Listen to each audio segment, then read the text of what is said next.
Good morning, Bucknutters. Welcome to the Bucknuts Morning 5 here on Friday, October 23rd, 2020, better known as Game Day Eve. My goodness, this is crazy. I am Dave Biddle. I am joined by Jonah Booker for his usual Friday visit. J-Book, we've only had to wait about 10 months for Buckeye football. It just feels so good that it's Game Day Eve. I'm so fired up, Dave. I mean, I at one point I didn't think this day was going to come. And now that we're here, if I feel like a kid on Christmas, when Ohio State football media and video team released that hype video, I shed a tear. I will proudly admit that it was masterful. It was very well done, and it just kind of hit me like we finally made it. And just seeing the guys releasing little clips on their Instagram and social media, them dancing in the locker room and how excited they are. It really gets the juices flowing. Oh, my goodness. A little more than 24 hours before kickoff. Maybe it'll be less than 24 hours from people who are listening to the show. Again, feels just phenomenal to say that. It's just going to be so much fun watching the Buckeyes and the Huskers tomorrow. Let's get into this game. Buckeyes favored by 26. I gave my prediction on Wednesday's show. We also did staff predictions that'll come out later today. But I already gave my prediction on the show on Wednesday. 45-17 is what I have it. 45 Nebraska, 17 Ohio State is my prediction. I'm kidding. 45 Ohio State, 17 Nebraska is my prediction. J-Book, how do you think this game is going to go as far as the flow, and what's your final prediction score? Yeah, I think it's going to be a situation where Ohio State will definitely try to establish themselves up front early. They're going to lay on that veteran and very talented offensive line to really get things moving up front. They have to definitely get Teague and Trey Sermon established, so I think that's imperative. I do think Justin Fields will be an integral part in the running game. He will be able to break a couple runs off. But I just think that Ohio State's offense is going to be very talented. I'm very curious and interested to see how Kerry Combs does. A lot of people talk about the players, but to me, Kerry Combs calling his first game as a defensive coordinator is something that I'm extremely interested in, because I do think Nebraska will be able to move the ball a little bit early. This is a Nebraska offense under year 3 under Scott Frost. So a lot of those guys, especially Martinez, have played in his system. So I do think they have an established rapport now. At least they should, after him being in the program for so long. So I do think Nebraska will be able to put a little bit of points up. So I'm calling it 48-20 with Ohio State still covering the spread here. I just think the Ohio State offense, with all of the talent, especially on the outside with Olave, Garrett Wilson, and the young freshman and Juice Williams, I think they're going to be able to really excel there. If you look at the talent at the wide receiver, Nebraska doesn't have enough bodies, enough corners, talented enough to check those guys. So I just think it's going to be a matter of Justin Fields picking and choosing who he wants to throw to.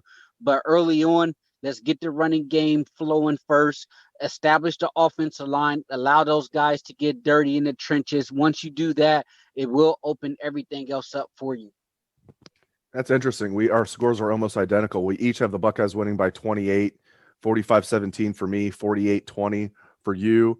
Yeah, and your point about Nebraska's offense and Ohio State's defense being an unknown, whereas Nebraska's offense is not an unknown. They underachieved last year, but they have 10 starters back. And if Martinez isn't playing well, now they have Luke McCaffrey that they can turn to, who they're high on as well. And you never know, Martinez might, finally live up to his potential as a junior. If not, as a redshirt freshman, McCaffrey's ready to roll. Ryan Day said they recruited, both those guys. And, as a coach will, he's talking up the opponent and talking up both those guys. But I look at this Nebraska offense. I won't even be surprised, even though my prediction is 45-17. I won't be surprised if it's more like something like 52-24. Like, Nebraska is going to be able to move the ball, like you said, and we'll see how they do when they're inside the 20. If maybe Ohio State can have some bend but don't break. But I don't expect Ohio State's defense to be elite like it was last year. And just looking at this game, Nebraska, like I said, 10 returning starters on offense, all 5 returning starters on their offensive line. And those are some big boys up there. And Ohio, as we know, Jonah, Ohio State's weakness is depth at defensive tackle. I think they have a really good one in Tommy Togiai Everybody else is really a question mark in my mind at D tackle for the Buckeyes. I think they're really deep and talented at defensive end. There's no doubt about that. But that could be an area where Nebraska could get some stuff done. Nebraska's offensive line against what could be a weakness for Ohio State as far as depth at D tackle. What do you think about that? Yeah, and I'm going to start out by saying this. Relax, people. It's the first game. If the defense doesn't come out looking like the old Baltimore Ravens defense, don't freak out, because if you look at the way college football has trended over the last several weeks, when teams started out, the offenses were having their ways with defense, and the reason for that is spring ball. A lot of these defenses did not have spring ball. And you look at a guy in Kerry Combs. Yes, he's a grizzled veteran as far as the coaching ranks, but this is his first time calling a defense at this type of level. And the fact that they weren't able to get those spring practices in, that will definitely set them back somewhat. I'm not saying that they're going to be bad. I just am not expecting a lights out defense early on, especially against the Nebraska offense, as you mentioned, returning 10 guys there. I do think the defensive tackles is somewhat of a concern, but you have to look at it in this realm. If Ohio State offense is putting up points on the scoreboard, what is it going to do? Is going to force offenses to have to go into a one-dimensional type of game, which is we got to go, we got to score, we got to throw the football around. So that bodes well to Ohio State strength, which is the defensive ends, and also including Baron Browning, who they believe is going to be a heck of a contribution getting after the quarterback on the edge. So just having a one-dimensional Nebraska offense will bode well, but I'm warning people, if Ohio State is not shutting these guys out early, you know why. It's because this is a funky season to start with, and you've seen it all across college football and NFL. Early on to start, the defenses struggled. They struggled to communicate because the game was moving a whole lot faster. These teams and Ohio State specifically and the Big Ten, they've been going against each other for weeks now. Even before they were allowed to throw the pads on, it was 7-on-7s and just helmets. And you've been going against your own team for weeks. Now that the game has arrived, the speed is a whole lot faster. The intensity is a whole lot faster. So after 4 months of going against your own guys, you get to taste a little bit new blood here. And once that happens and the officials blow the whistle, the game moves extremely fast. Let's stick with the D tackles and get into some things that Ryan Day talked about both on his coach's show yesterday and when he met with the media for about 15, 20 minutes after his coach's show via Zoom. I was going to ask you about D tackles later, but we were already talking about it with, Nebraska's offensive line, which again, I think is going to be really good with all 5 starters back against those Buckeye D tackles. We know Togiai is going to be good. If he stays healthy, he's going to be a stud, I think. He's the strongest guy on the team. He's been good as a true freshman and a sophomore as a backup, but now is his time. He's going to get a chance to play even on passing downs where he can rush the quarterback, something he didn't do at all last year. He was just a run stopper. That's because they were so deep on D tackle last year, which is ironic that they have a lack of depth this year. But when I throw names at you like Antoine Jackson, I had a chance to ask Ryan Day about him and said all the right things, but I don't know. I don't know if it was necessarily a glowing review. He just kind of said all the right things. But Antoine Jackson is a 5th-year senior, J-Book.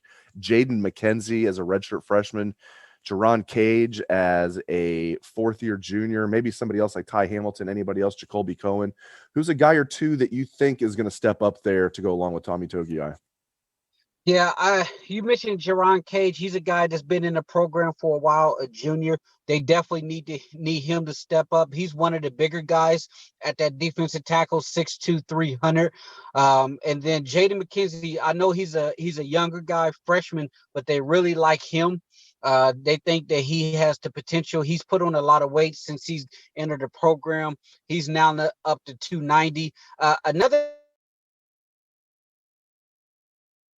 actually be in the rotation is Darian Henry, because he was a kid that they were very high on, highly regarded, early on in the recruiting process. He got hurt, and then they dropped his rankings. But there's been a lot of people that think that he has the potential to really flash. And the storyline at the end of the day, when it comes to the defensive tackles, is they have bodies there, but they're all young guys.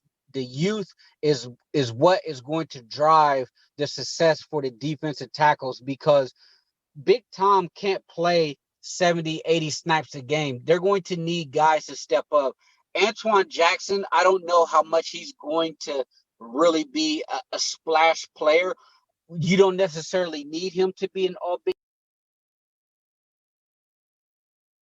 time. I'm just looking at some of those younger guys in Jaron Cage and Jaden Mckenzie and Ty Hamilton, Darian Henry. Those younger guys, we need them to step up and show that they can play at this level. Let's look at the other big guys on the team, the offensive line. We know Wyatt Davis and Josh Myers are outstanding. That's all we'll say about them. They're phenomenal. I want to look at Thayer Munford, Nicholas Petit-Ferrer, and Harry Miller. Thayer Munford will be a third-year starter, and then the two new starters, NPF at right tackle, Harry Miller at left guard.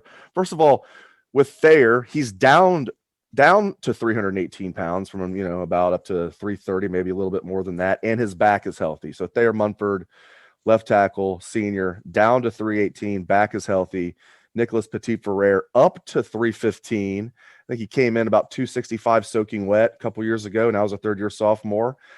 He's going to be the guy at right tackle. They're going to make sure Paris Johnson plays a little bit. And they're going to get DeJuan Jones in there, at different positions. But NPF is going to be the starter. He's up to 315 pounds.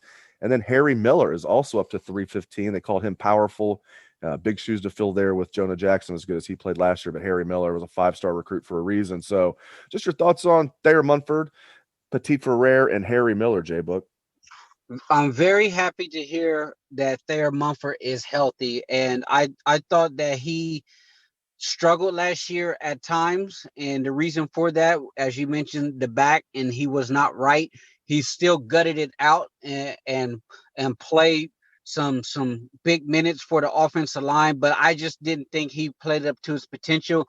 And having him healthy is huge. If he can stay healthy, I'm looking for him to have a monster year. You look at some of those the younger guys, Nicholas Petit-Ferrer.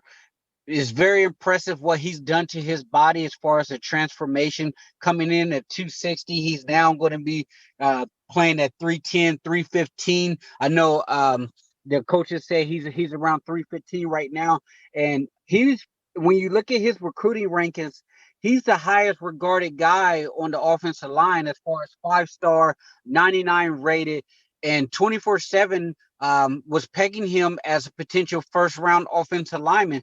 So I'm curious to see if he can live up to those recruiting rankings. And anytime that you can win a starting position at Ohio State, the chances of you being drafted are extremely high. The spotlight will be on him. But the thing about it is he has some veteran guys that he's going to be playing next to, especially Wyatt Davis, who's going to help him out. And Josh Myers is a heck of a signal caller in the middle. And I would be remiss, not going into details about Harry Miller, because he's another 5-star guy. I think Harry Miller is going to be an all Big Ten potential All-American. He is a very intelligent guy. They really like the mesh and the communication amongst those 5 guys right now, and that's going to be huge. Just having their veteran leadership up there with 3 guys who've played a lot of minutes, and those younger guys who are immensely talented, haven't played a ton of meaningful snaps. But if you look at their rankings, they're both 5-star guys. So the talent is there, and just meshing them with those veterans, it bodes well. And I was calling it earlier, it bodes well for them to be probably one of the best offensive line in school history.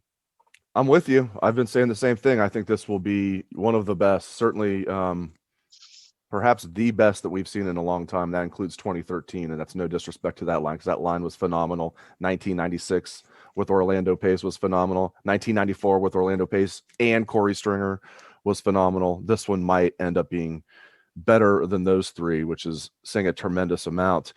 Now, let's look at injuries. I think overall, Ohio State's in good shape going into the season opener tomorrow. There's, of course, a few exceptions. Court Williams, for those that don't know, tore his ACL.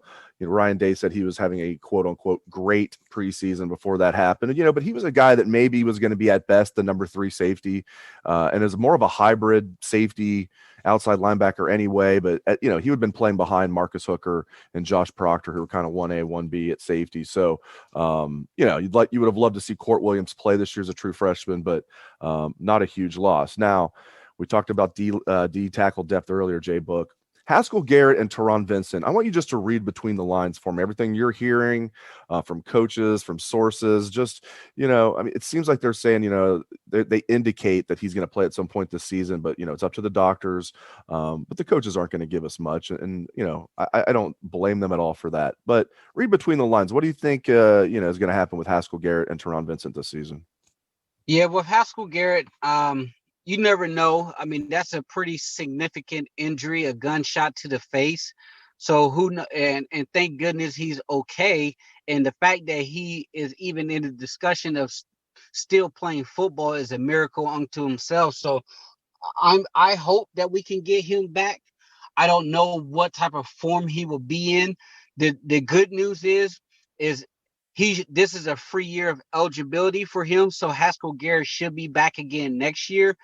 Teron Vincent, I just don't know about him, Dave. I mean, it's very up and down. I mean, the guy has been injured since he stepped on campus, and he's an immensely talented guy, former 5-star. But when you're that big in the position that you play, the fact that he keeps having shoulder injuries, it doesn't bode well. I don't know when he's going to come back. It's not like we're having a 12-game season here.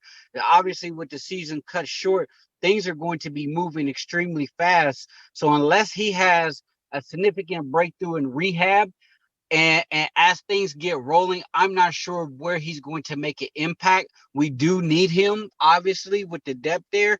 But to me, if you can get any of those guys, either one of those two guys back, it's just a cherry on top. It's a luxury amongst themselves because you're not necessarily counting on them to play. But if they can contribute anyway, it's a bonus. It's always a bonus having Jonah Booker on the Bucknuts Morning 5, always coming strong on a Friday. Thank you, Jay Book. Thank you to all listeners out there for tuning into the show. As always, if you like the show, leave us a 5-star review and subscribe. It really helps. Thanks again to Jay Book. Thank you to the listeners out there. Have a great day and a great weekend, Bucknutters. Enjoy the game tomorrow.